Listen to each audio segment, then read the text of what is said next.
Hello, everyone. I'm just going to take a few minutes to just build up our audience a little bit, invite some people, because of course, as always, I need everybody to get all of this juiciness that we're about to talk about today. So if you are watching, please make sure to share and invite somebody to this conversation. If you're watching the replay, go ahead and share, and repost so you can help some people out. I'm just taking the time to invite a few people. We will be in the game before I get started.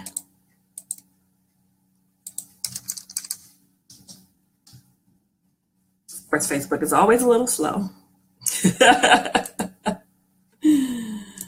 Oh, man. All right. Thank you, everybody, for joining me. Hey, Kim, Tiffany, Danita, thank you guys for joining me. And so if you guys don't know who I am, my name is Keandra Jackson. I am known as America's #1 relationship therapist. I am a licensed marriage and family therapist out of Los Angeles, California, and couples pay me money to give them the tools, steps, and resources that they need to have a healthy, long-lasting relationship. And so I wanted to just hop right in today. Like, y'all see the title of this live is your relationship a ticking time bomb? And I'm talking about to blow up kind of time bomb.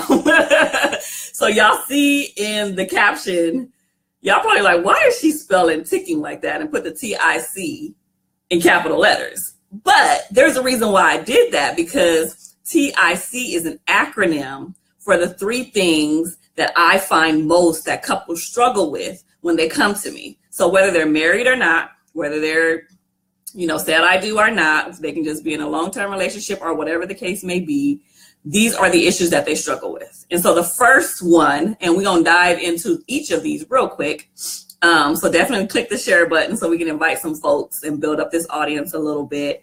So the first one is trust. That's the T in tick. Trust. And so one of the biggest things that I see with my couples that come to me is that trust has been broken. And I don't know if y'all ever had somebody you've broken someone's trust or someone has broken your trust, but trust is really hard to rebuild once you've been scarred.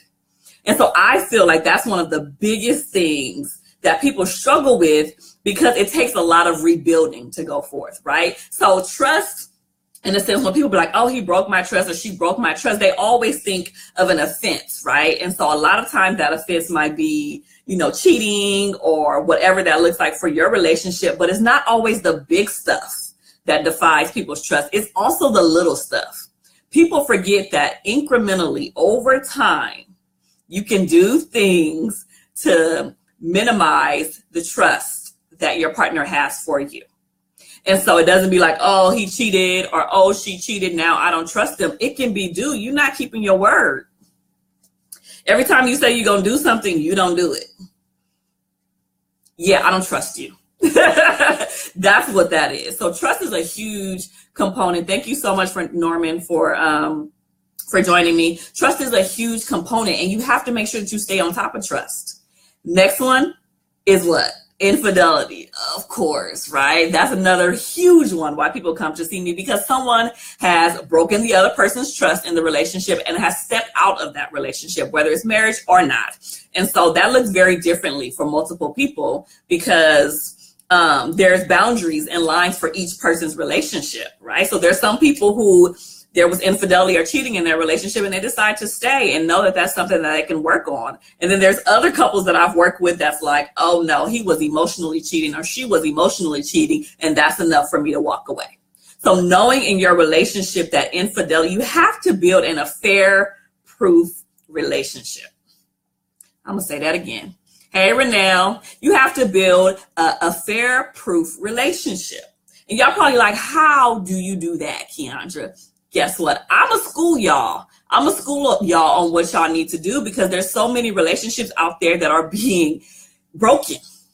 The divorce rate is high. I don't even know if y'all know, but it's super high. So that means that people are calling it quits very easily. And so building an affair-proof marriage and an affair-proof relationship requires you to have and put in work, right? So that means you're putting up these safeguards and these barriers around your relationship. So when that fine chick do walk by, your husband ain't even got to look, because he like, nah, we good. We content in this relationship. We trust each other. We love each other. We're committed to each other. And a piece of butt, I'm not going to cuss, a piece of tail walking by is not going to tempt me enough to step outside of this relationship. And it goes for women too, right? We see that fine brother, he got a six-pack, he walking with his shirt off. We know that we built enough protection around our relationship to be like, nah, bruh, we good. I don't care how fine you are. I don't care what you look like, if your body all glistening. I don't care if you're from Wakanda or not. Listen. There's some fine black brothers in Wakanda. I'm just saying. Like, listen, I'm not stepping outside of my relationship. I'm not stepping outside of my marriage for that reason.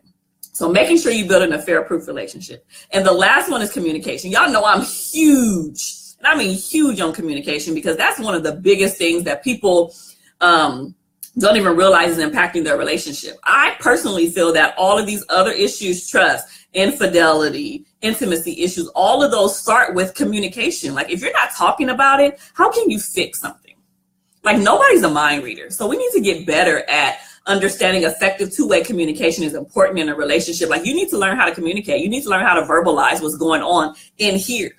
And not only that, sometimes when you verbalize, you need to make sure that you are verbalizing it under the right situations and the right circumstance, right? You can't just yap up off the mouth every time that you feel like it. Sometimes it requires you to be quiet and to listen. And listen to gain understanding, not listen just to respond. So communication is super important. Thank you guys so much for joining me. Markias, Tamara, hey boo, Renee, y'all know I had to drop in with the Wakanda situation. Y'all are too funny in these comments. Hey Andrew, thank you so much for joining me. And so I just wanted to leave you guys with those tidbits. So we talked briefly today about the ticking time bomb, which is how you safeguard your relationship from the things that I see most frequently happening in my private practice, which is trust issues, infidelity, and C, which is the communication piece. And so I wouldn't even feel right if I didn't even offer you guys the opportunity to understand how you can make sure that you're on track for having a healthy, long-lasting relationship. And so y'all are constantly bombarding my whole life. You hear me through emails, DMs, questions, comments frequently about your relationship, about marriage, about dating, about singleness, about so many things. And so I am actually having a free Q&A conference call on March 5th, which is this coming Monday at 6:30 p.m. Pacific Standard Time, 9:30 p.m. Eastern Time. And I'm going to be answering all of your questions, all of them. So it's literally an ask me anything type situation about relationships. So I set everything up because I know some of y'all are shy.